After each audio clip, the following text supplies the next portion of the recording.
So, good morning guys, good evening, good afternoon, kung anong oras nyo napapanood itong report na to. So, our report is all about financial instruments.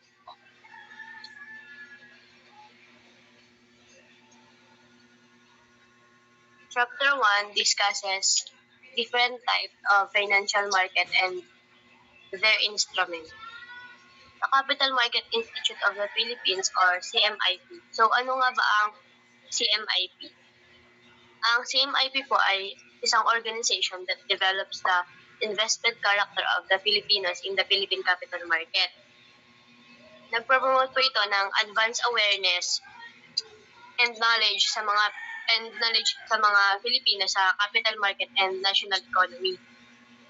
Through developing po, organizing and conducting programs, project and researches at iba pang activities upang mapahusay po ang kakayanan ng mga members like practitioner, mga negosyante, professionals, teachers, and students in dealing with the Philippine market. Sabi din dito na ang government daw po ay nag-issue ng securities, negotiated capital market, instrument, and corporation-issued stocks and dividends. Ang financial instrument are classified by terms or maturity date. Merong hangganan kung hanggang saan lang po sila. Meron din po itong short-term at long-term instrument. Ang short-term instrument po ay falling under the money market at yung long-term naman po ay under the capital market. So, accounting classifies security naman po tayo. Accounting classifies securities as either accounting po is classifies securities as either short-term or long-term. Ang current assets po ay assets na nagko-convert into cash sa loob ng isang taon at ang non-current asset naman po ay sila yung merong buhay na mas matagal sa loob ng isang taon. Ang finance and accounting are both classify short-term securities as short-term. However po, ang long-term securities naman ay pwedeng maging short-term or current kung yung holder po or may-ari ay ibibenta na nito yung sa kanya dahil kailangan ng cash. Pwede din po itong gawin ng hindi naghihintay ng maturity date. Ang maturity date po ay yun yung due date or kasunduan na napag-usapan kung kailan ang katapusan ng pagbayad po. Next po.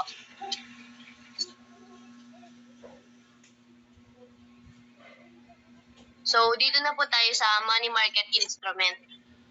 Ang money market instrument po are financial instrument which are issued with a maturity of 1 year or less. Kaya po ito tinawag na short-term debt securities and this issued by the government and corporation for short-term funds. Ang government securities naman ay typically issued by the Bureau of the Treasury po. Sa cash management bills naman po, ang cash management bills naman ay merong short-term maturities than T-bills or treasury bills. Meron lang itong hanggang 35 or 42 days po. And these unconditional obligations are theoretically default-free na nagbibigay naman sa mga investors ng security and liquidity po. Sa treasury bills po tayo or T-bills. Ang treasury bills po ay in-issue naman ng Bureau of the Treasury. And ang maturity date naman ito ay hanggang 91 days, 182 days, and hanggang 364 days lang with an odd number days to ensure they mature on a business day. Binibenta ang mga ito sa pamamagitan po ng government securities eligible dealers or GEDs.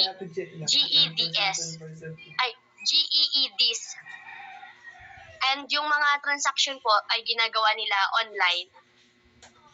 Ang government po ng Philippines ay nag-issue ng 2 types of securities. Ito po ay ang short-term treasury bills at ang long-term T-bonds. Treasury bills are zero coupon securities with no coupon payments and are sold at a discount with yields typically higher in a longer dated bonds. Sa treasury bill po ay kapag nag-invest kayo, makukuha nyo po ang interest in advance.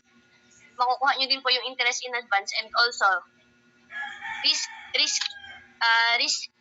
free po siya. Next po,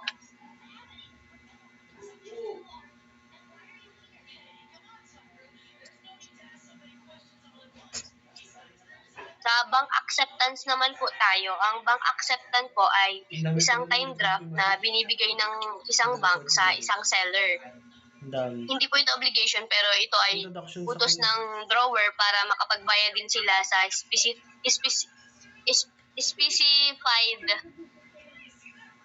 specified na halaga ng pera and sa specified na date. And ang bank draft po ay yun yung payment instrument na naglalaman ng funds from your financial institution. So isa po itong paper document na parang isang regular check lang po. And if the bank is well known and has a good reputation, the accepted draft may be readily sold in an active market. And bankers' acceptance substitute the bank's creditworthiness for the drawer, making them marketable instrument. They differ from sight draft, which are orders pay immediately. Sa bankers' acceptance naman po ang bankers' acceptance po ay ginagamit para sa pagbili ng goods or services, domestic man ito or international.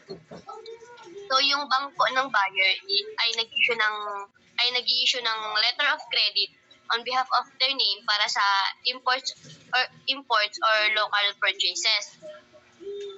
Ang commercial letter or credit ay isang contractual agreement po sa pagitan ng issuing banks at ng advising bank na nagpapahintulot po na mag-purchase yung isang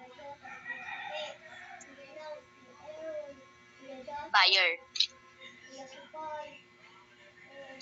Sila po yung nagpapahintulot para makapag-purchase ang isang buyer, yung advising bank and issuing bank. Sa letter of credit naman po tayo. Ang letter of credit po, yung papaiksin ko na po, ito po yung isang letter na galing sa bangko na nagsasabi na nag-guarantee na yung payment ng buyer sa seller, na guarantee na yung payment ng buyer para sa seller, at ito po ay marireceive niya on time and on the exact amount or the correct amount. Next po.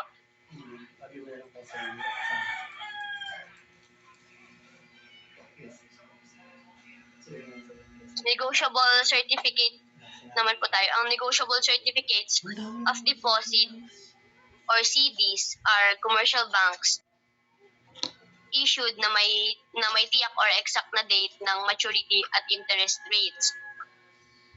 These are short term na 2 hanggang 52 weeks lang po ito. Hanggang 2 to 52 weeks lang daw po ito. And may mga large denomination tulad ng $100,000, 500,000 peso, and 1 million peso. And ang mga ito po ay more risky than T-bills. And it's payable to the owner when it matures. Kapag nag-mature na po ang CD, matatanggap ng owner ang buong halaga na i-deposit niya kasama na yung nakuhang interest.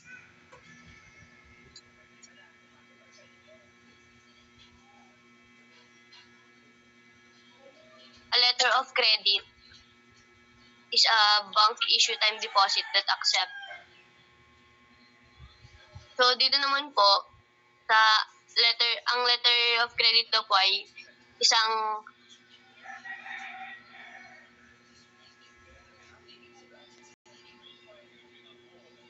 isang time deposit na ini-issue ng banks na tumatanggap ng time draft ng seller kung nagbibigay sila ng mga documents sa pagpapadala na at paglilipat ng title sa mga sa mga goods po.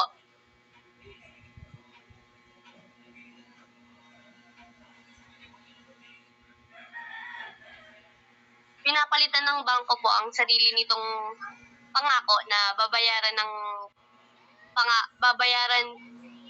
ang pangako ng isa sa mga customer nito, and binabawasan din po nito ang risk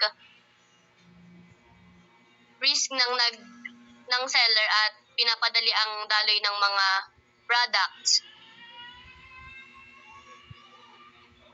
Pinapadali po yung flow ng products or goods and services sa pamamagitan po ng international markets.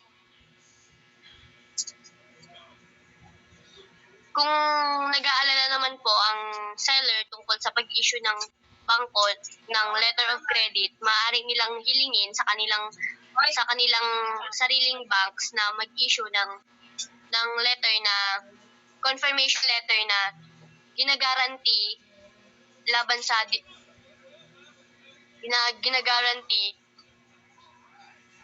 laban sa foreign bank default po. And yun lang po, next reporter na po.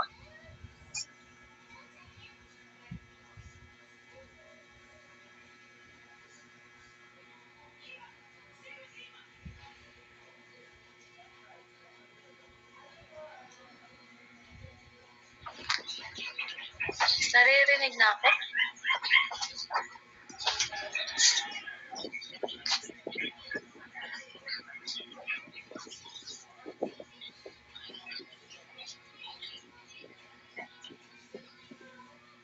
So, good day po. Dito naman po tayo sa repurchase agreement. So, sabi dito, ang repurchase agreement po or repo. So, ang isang dealer ay nagbebenta po sila ng mga legal na kontratang papel ng gobyerno sa mga investor. Usually, on overnight basis, tinataasan nila yung presyo sa mga susunod na araw para mas kumita sila. So, ang mga tulad na ito, parang tinatawag sila na interbank na tawag sa loan market sa Pilipinas, at pag sa US naman po is federal funds market. So sa isang repo transaction, ang mga nagbebentang bangko ay tumatanggap sila ng government securities bilang collateral, at ang mga buying bank ay nagbabalik ng hiniram na funds. So dito naman po tayo sa money market deposit accounts or MMDAs. Ito yung mga deposit account na naka-insured ng PDIC na pinamamahalaan ng mga bangko or brokerage na nagpo-provide ng safe and highly liquid investment option. Nagbabayad sila ng mas mataas na interest kaysa sa regular na saving, kundi mas mababa kaysa sa mutual funds ng money market. Dinesign ng government ang MMDA upang protektahan ang maliit na institution from MMFF market growth. So, dito naman po tayo sa money market mutual funds or MMFF. So, ito yung nag-i-invest ng debt securities na nagka-characterize by their short maturities and minimal credit risk. So parang ito po yung investment company na naghahanap sila ng investor funds para mag-invest sa money market instrument. So dito po yung comprehensive mutual funds na ika-classified.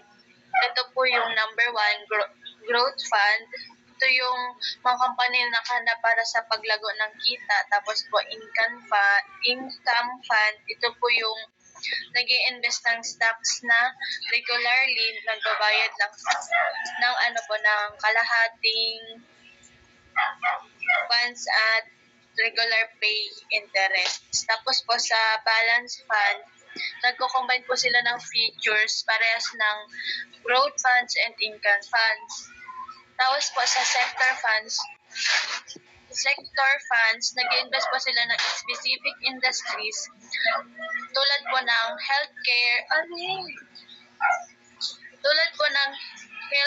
healthcare, financial services, utilities, extractive industries.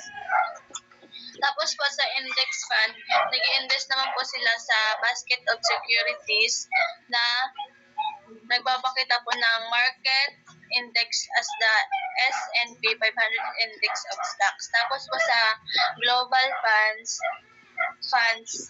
nag-invest naman po sila ng securities na nag-i-issue sa maraming bansa na nagpo-provide ng diversification.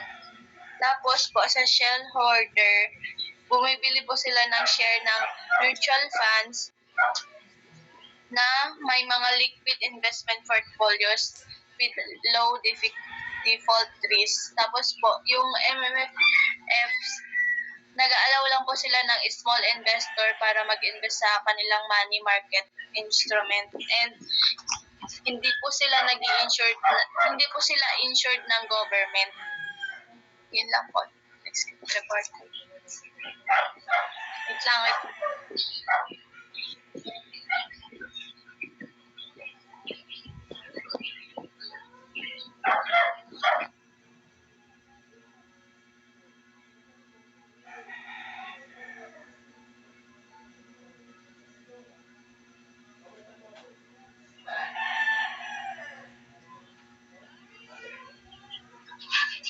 Okay na?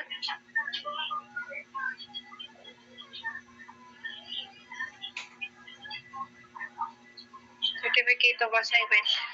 Dito naman po tayo sa Certificate of Assignment. An arrangement known as a Certificate of Assignment transfer to the seller ownership right over the security to the buyer. Example ng sinasabi dito sa Certificate of Assignment is yung promissory na parang kasunduan ng lender tsaka borrower na parang kasiguraduhan para bayaran or kabayaran dun sa inutang ng isang borrower. Yun, yung promissory note promissory note yung pinirmahan nilang dalawa para dun sa kasunduan na yun. Next.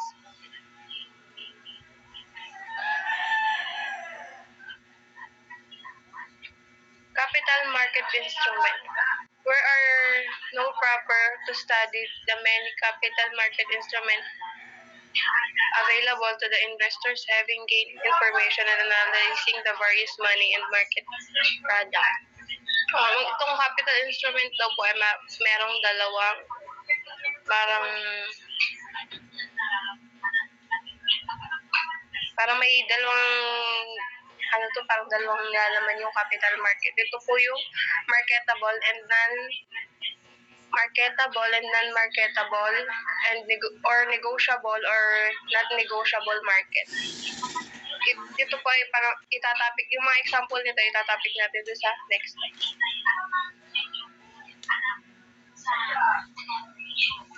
Next slide.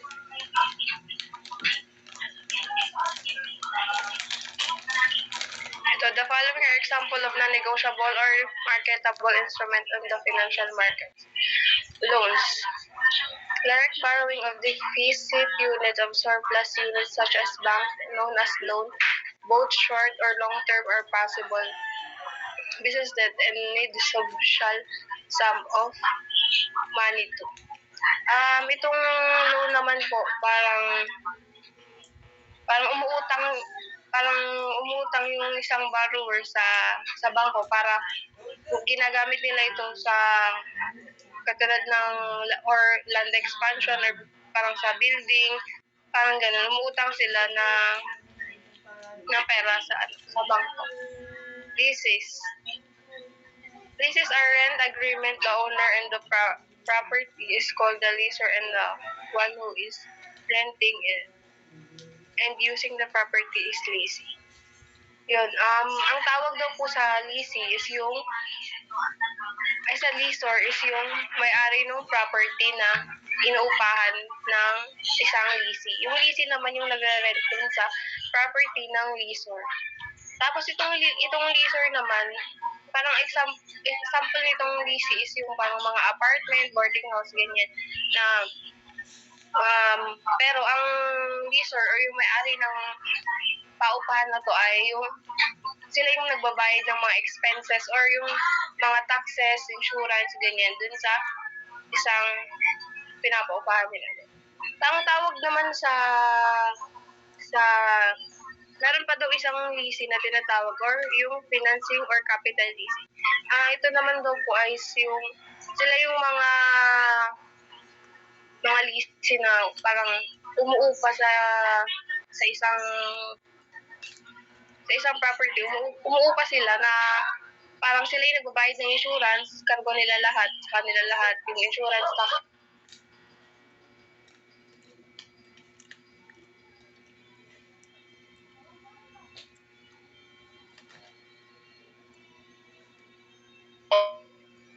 Parang example nito is yung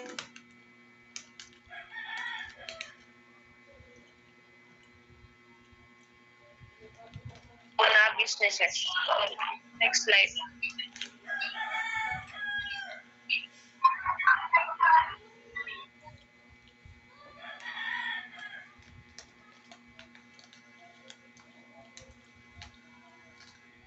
Okay.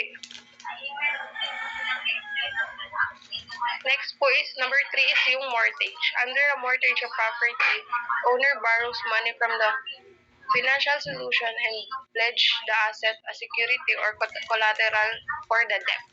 Ito naman po yung mortgage, parang kasunduan ng ng lender tsaka borrower na magpapautang sila.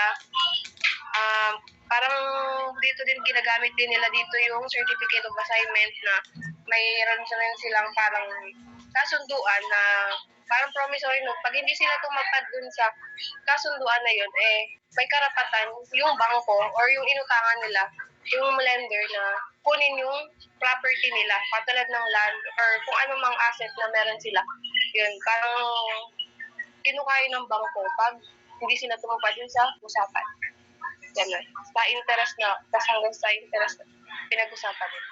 Number 4 is lines of credit. A bank promised to lend consistent depositors up to the payment amount. Ito naman daw po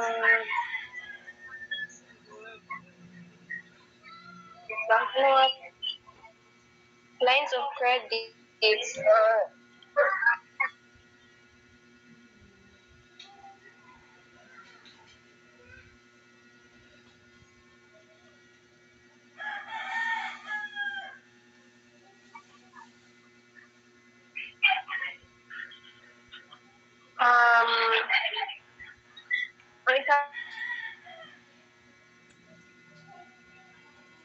kasama sa nito, credit,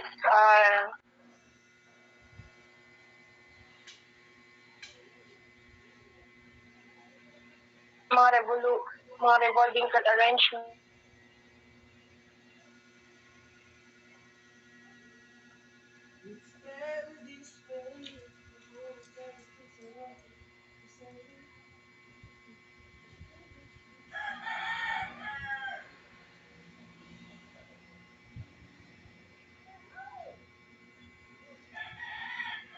Ganda ka! Okay na, next reporter na.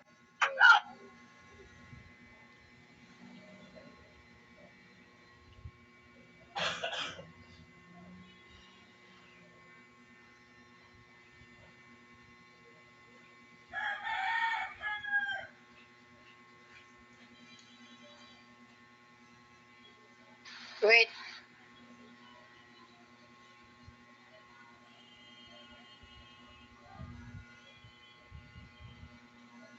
Dami ko explanation.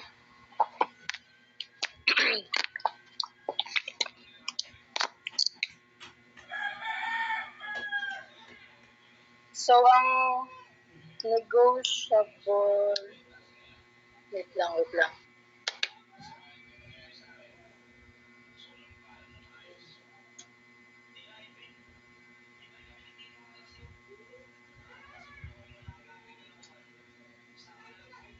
Negotiable marketable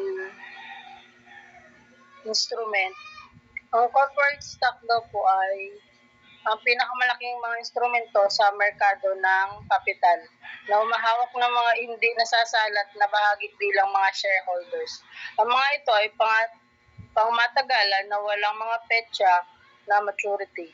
Ngunit maaaring tawagan para sa pagtubos ng opsyon ng issue ng kumpanya. Ang capital stock ng isang kumpanya ay nangahati sa mga share na dominate sa Philippines peso o lokal na pera. Ang mga domestic na kumpanya ay inkorporada sa kanilang bansa o corporation. Habang ang mga dayuhang korporasyon ay dayuhan sa bansa, ang mga stock ay maaaring domestic o foreign. Par value share ay mga share kung saan pinapakita ang particular na halaga ng pera sa mukha ng stock certificate at naayos sa Article of Incorporation. Ang pangunahing layunin ng par value ay ayusin ang pinakamahabang presyo ng isang mga pagbabahagi. Ang mga bahagi ng par value ay maaaring bigay sa isang premium sa itaas ng par value, ngunit hindi maaaring ibenta sa isang diskwento o sa ibaba ng par value. Ang no par value share nang walang anumang halaga ng pera sa sertipiko, hindi maaaring maibigay sa halagang mas mababa sa 5 peso. Maaari silang italaga ng isang nakasaad na halaga sa mga articles of incorporation, ngunit tinatalo nito ang layunin ng walang pagbabahagi ng par value. Next page.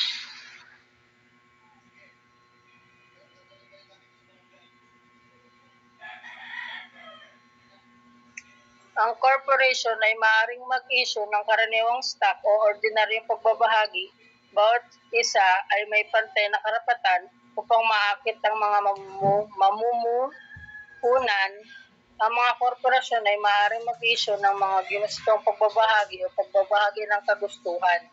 Ang natirang stock ay nasa ilalim ng ginustong stock na may karapatan na sa isang katumbas na prorata na division ng mga kita ng walang anumang kagustuhan o kalamangan sa iba pang mga stockholders sa liquidation.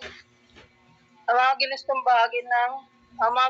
bahagi sa pamahagi sa mga asset at pamamahagi ng mga dividendo o dividend ng isang korporasyon ay mga kagustuhang karapatan na nagbibigay sa mga may-ari ng mga kagustuhang karapatang tumanggap ng mga dividendo bago ang karaniwang pagbabayad ng stock at maaaring pinagsama-sama o hindi pinagsama-sama at kalahok o hindi nakikilahok. Next page. Dividend in arrears. Ang lupon ng mga direktor ay dapat magdeklara ng dividendo o dividend na ipinasa sa mga dividendo sa isang takdang panahon. At hindi nabayarang naipasa ng mga dividendo ay tinatawag na mga dividendo sa atras o dividend in arrears. Arrears. Tapos, cumulative preferred shares. Ang cumulative preferred shares daw po ay tumatanggap ng lahat ng naipasa na dividendo na atraso. Ang non-cumulative preferred shares ay tumatanggap lamang ng kasulukuyang ipinahayag ng mga dividendo. Participating preferred shares. Tumatanggap ng itinakda na dividendo at magbahagi sa karaniwang stock sa mga naititirang dividendo pagkatapos matanggap ng mga karaniwang bahagi ng ang parehong rate bilang ginustong para sa kalusukuyang taon. Ang non-participating preferred shares may karapatan sa isang nakapirmang halaga ng rate ng dividendo lamang 10% o 8% o 12%. Next page. Board of Director. Ang Board of Director ay may hawak na otoridad na magdeklara ng mga dividendo o dividend habang ang mga stock ay walang mga petsa ng panauhan at nananatiling hindi pa nababayaran hanggat ang kumpanyang naglalabas ay nasa negosyo. Hindi tulad ng mga panandaling ang stock ay inuuri bilang kasalukuyan ng mga asset. Ang secondary market ay nag-aalok ng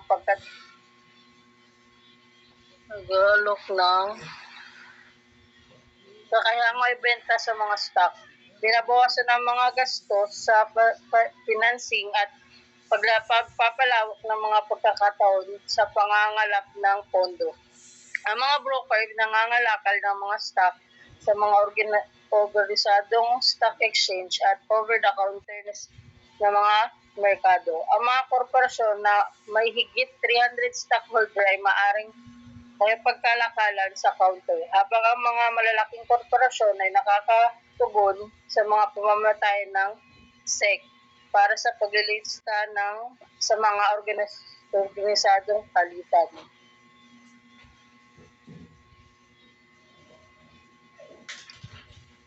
Cash dividends. Ang cash dividends ay binabayaran sa mga shareholders sa halagang 10 peso bawat bahagi na may 10% o 5% na porsyento.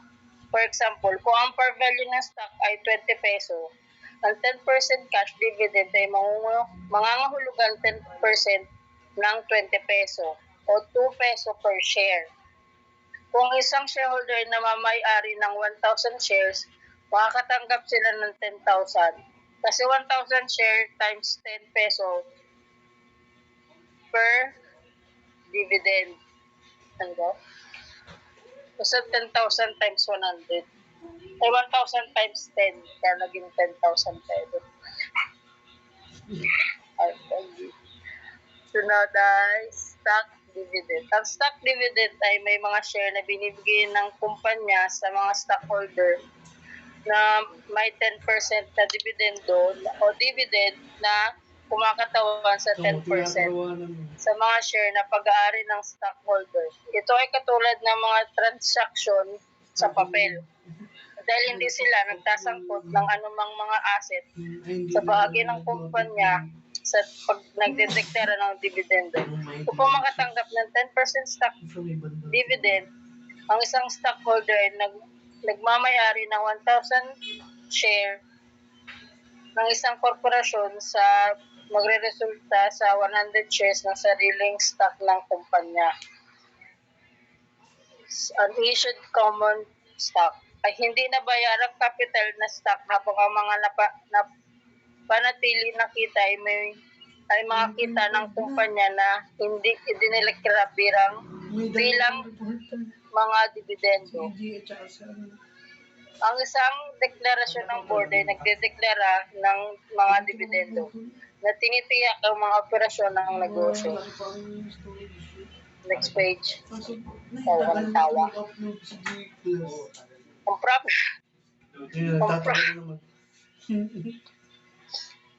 Ang property dividend ay mga hindi cash na asset na binahagi sa mga stockholders ng isang kumpanya.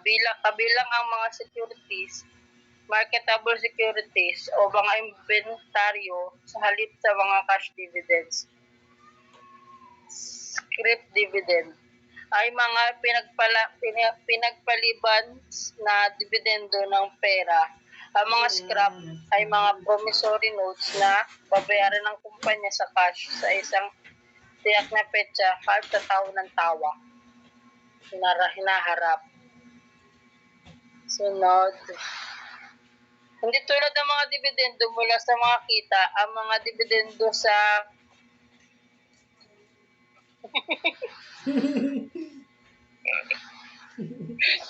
liquidate pagbabalik sa kapital ay hindi binibigay ng mga kumpanyang nasa proseso ng pagpuksa. pag-alis ng negosyo o ng mga kumpanya na sa industriya ng extractive. Naubos ang mga likas na yaman at mga stockholder ng mga kumpanyang ito ay tumatanggap ng tinatawag na liquidating dividends na kung saan ay may bisa ng pagbabalik ng kapital. Next reporter.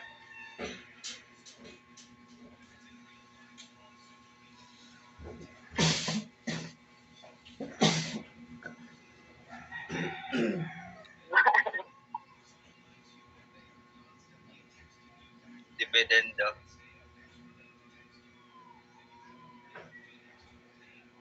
Bonds. Bonds are debt instruments issued by private companies and government entities to borrow large sum of money that no signal financial institution can lend. Bonds po is also called T-bonds or sila yung mga bonds na in-issue ng mga treasury.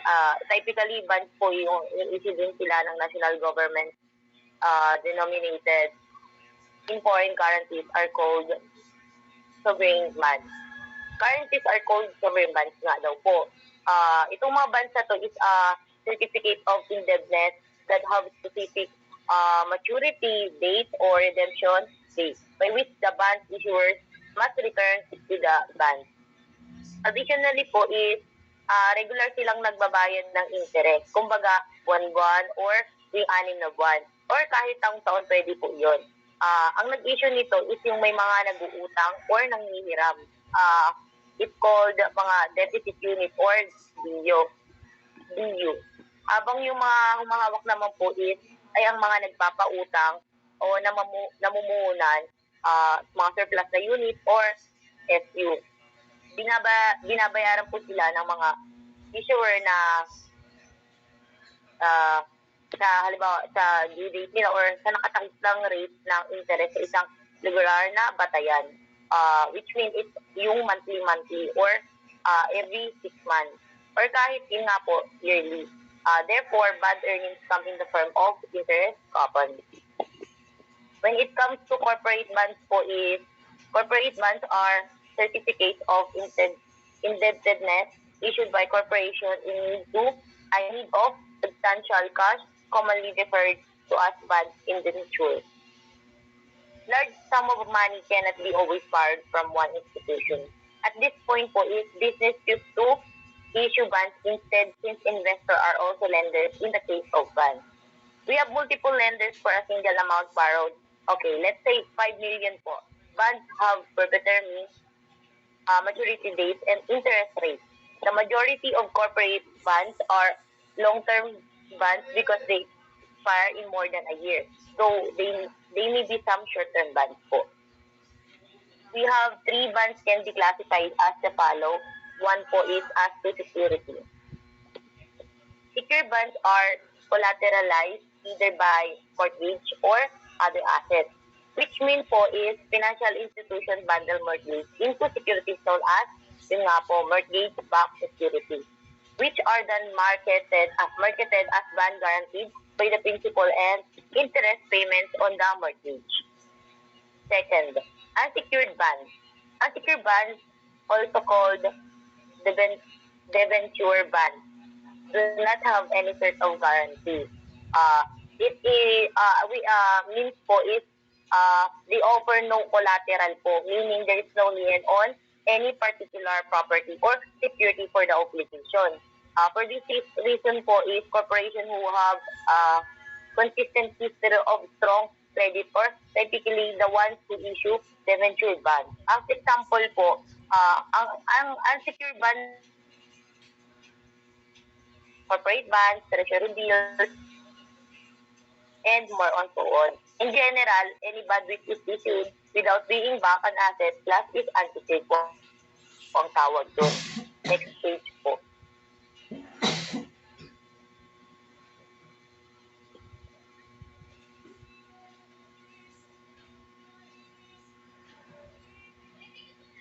Okay, number 2.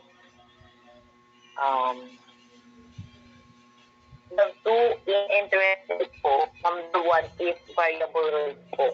Yung variable rate po is sila po yung mga security with varying interest rates that fluctuate with market rate changes. Second, fixed rate bonds. Fixed rate bonds are securities with fixed rates as specified in the bond indenture. 3. As to retirement. First, suitable bonds.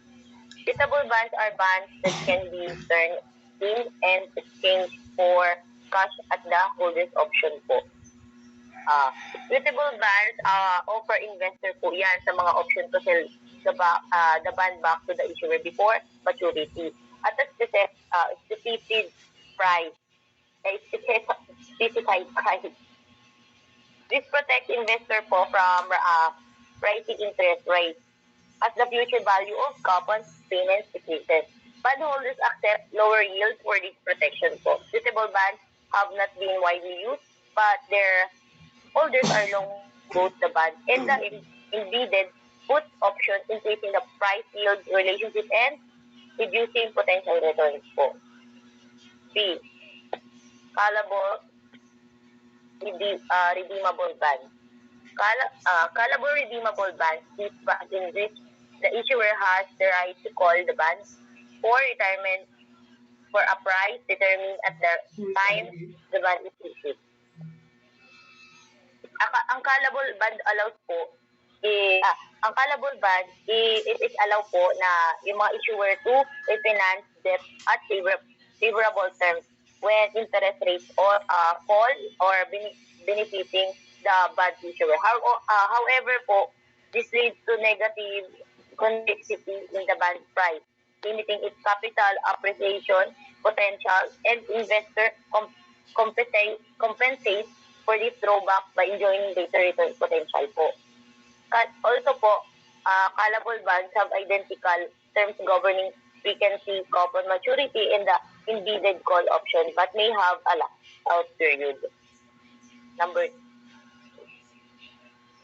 Convertible bonds po. Convertible bonds can be exchanged for common stock.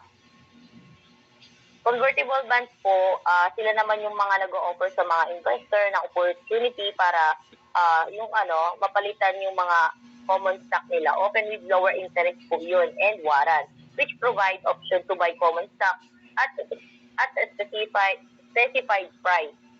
As an example po, let's say yung ExxonMobil Corporation po, issued convertible bond with $1,000 face value that pays 4% interest. The bond has a maturity of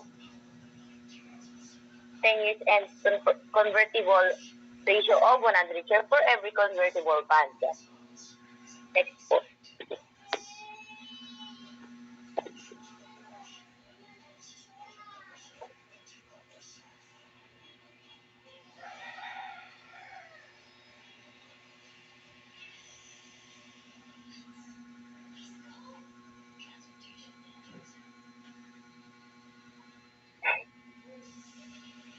Number 4.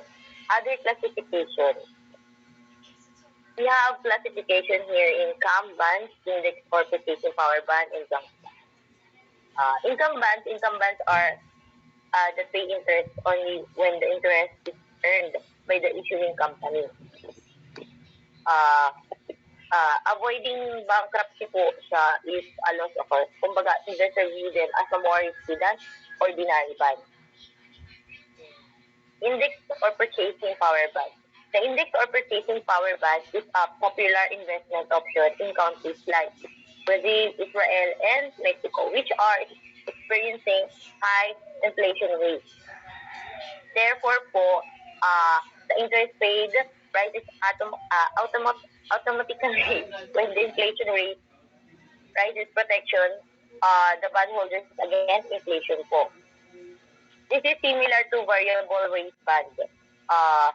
Let's say the British government has issued an index bond whose interest rate is set equal to the British inflation rate plus 3%. These bonds as such provide a real return of 3%.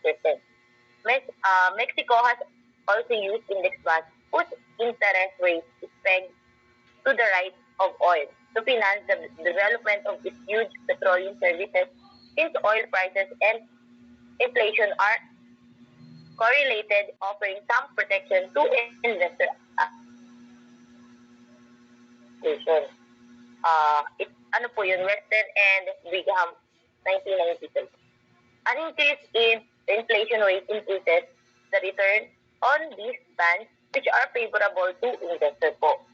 Also, inflation index bonds in the United States bear Coppers Index to reflect inflation and even final principal payment is an inflation adjusted principal.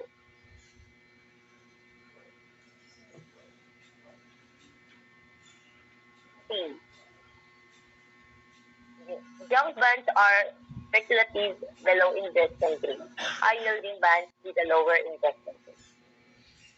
Yung high yield bonds dito, mutual funds and institutional investor po is yung nagpo-purchase sila ng energy related firms or cable TV companies, airlines, and other industrial companies to corporate restructuring or company buyout.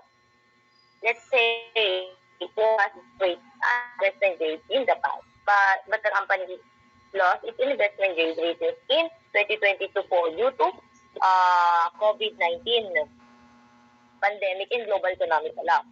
Its junk bonds still trade at a premium reflecting the company legacy status. Next reporter na po.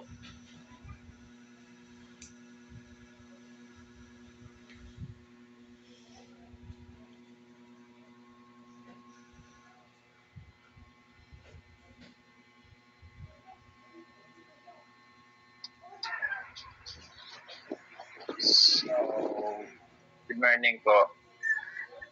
Cooperative bonds. In cooperative bonds finance, bonds are stock have distant functions. Bonds offer a fixed income to stream and are regarded as a safer investment than stock which carry a higher level of risk, but also give ownership in the firm and the opportunity for capital growth. In terms of fresh issue, the market as reference for fixed income asset and the stability they provide may be the reason why bonds are preferred over stocks. Treasury bonds. All things considered, treasury notes or bonds are crucial parts of a nation debt management plan since they involve governments to raise capital from investors to support a range of initiatives and projects because of the government's support. They are regarded as low risk support. They are investment and investors looking to receive their cash and generate income frequently employ them. Next page po.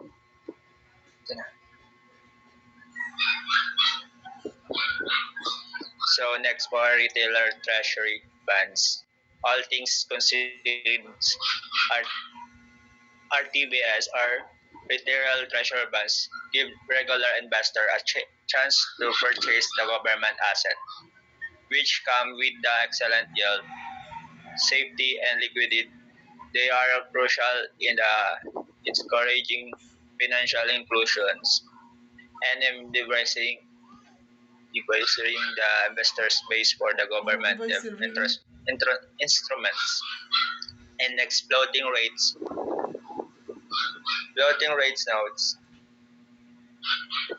Example po dyan ay a certain base or trade usually tied to the benchmark rate such as the US prime rate or LIBOR plus a margin above the base. So if a certain debt instrument po as a floating rate tied to the LIBOR plus 6% po yun, saka margin, 6% po yung margin, and LIBOR is 6% din po.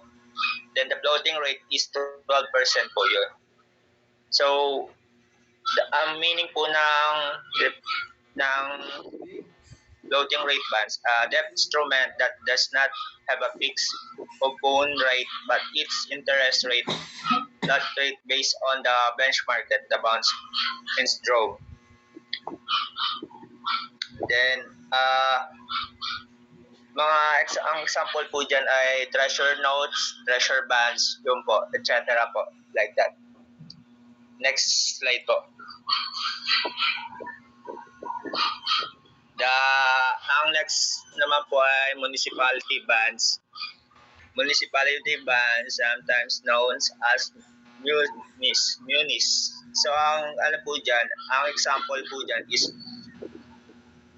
constructions of school po, construction of libraries, construction of infrastructures, or ano po, like mga, ano po dyan, yung mga building, then yung mga, ano po, mga project po ng, ano, like, mga deep sa, ano po, sa mga municipality, like that, na, ano po, pag gumagawa ng mga kalsada, like that po, na naayos nila, napaayos, doon po pumapasok yung municipality bonds po. Then, yung mga ano po, mga bridge, ganun po, mga public transit, doon po yung pumapasok yung mga sa example po of municipality bonds po.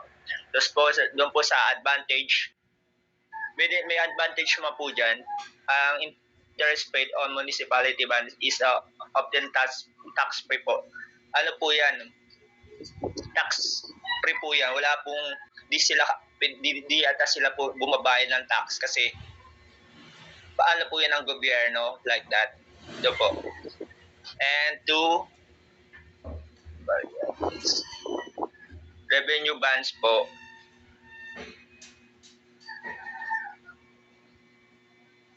Revenue bonds po are issued to fund infrastructure project and are supported by the income generated by two projects.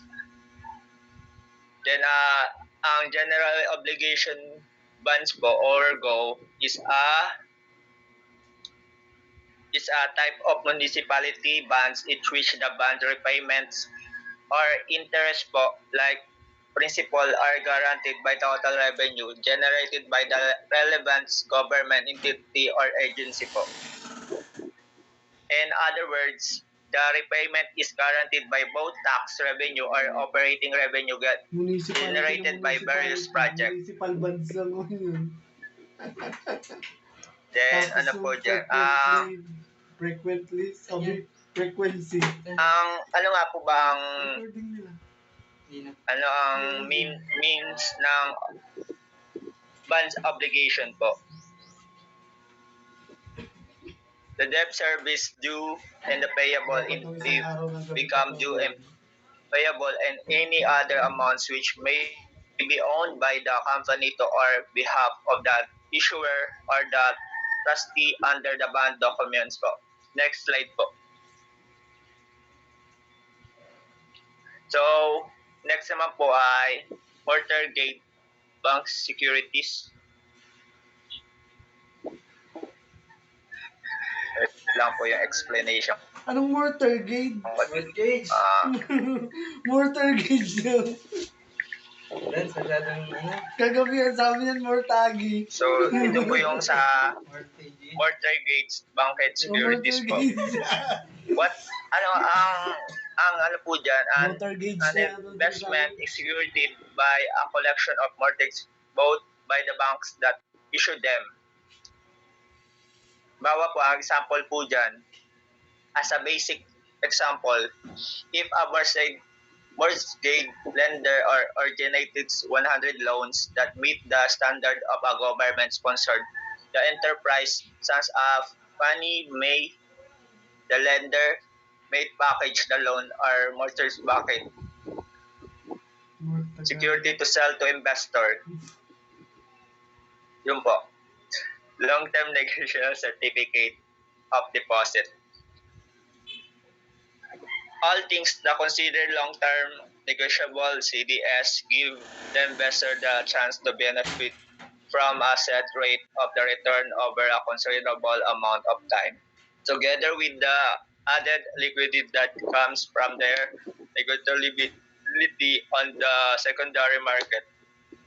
Before making an investment in this financial instrument, investors should carefully evaluate their investment objectives, risk tolerance, and their terms of safety.